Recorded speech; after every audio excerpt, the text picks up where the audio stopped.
পরিমণি কি নতুন সম্পর্কে জড়াচ্ছেন? পরিমণি সবসময় আলোচনায় থাকেন। সম্প্রতি এক ভিডিও ঘিরে শুরু হয়েছে নতুন করে আলোচনা। টেবিলে নায়ক জয় চৌধুরী ও নায়িকা পরিমণি। জমজমাট খাওয়া দাওয়ার আসর বসেছে, এর মাঝেই খুনসুটি।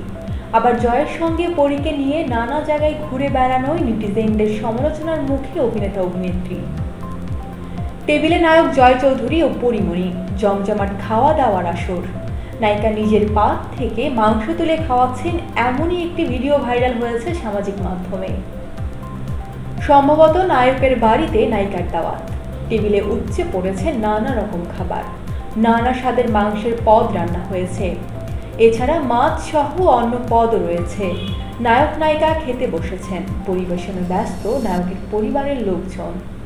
খাওয়া দাওয়ার সঙ্গে পুরো দমে চলছে খুনসুটিও। এমন পরিবেশে পরিমণি বলে ওঠেন, আপা পোচ দিয়েন না, মাংস দেন। জয় পোচ শব্দটিকে গোস্ত শুনে হেসে ফেলেছেন। তার রসিকতা, মাংস খেয়ে নাকি ডায়েট করছেন নায়িকা। তখনই নায়কের ভুল শুধরে পরিবারের আরেক সদস্য বলেন, ভালো, একজন কালা আরেকজন কানা। এ নিয়ে নেটিজেনদের মাঝে শুরু হয়েছে গুনগুন ফিসফাস। তবে কি জয় পরিমণি নতুন সম্পর্কে জড়াচ্ছেন? এর আগেও এমন কথা উঠেছিল পরীর সাবেক স্বামী শরীফুল রাজকে ঘিরে।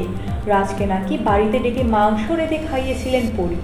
সেই সমালোচনার জবাব নায়িকা বলেছিলেন, তার বাড়ির দরজা সবার জন্য খোলা নয়।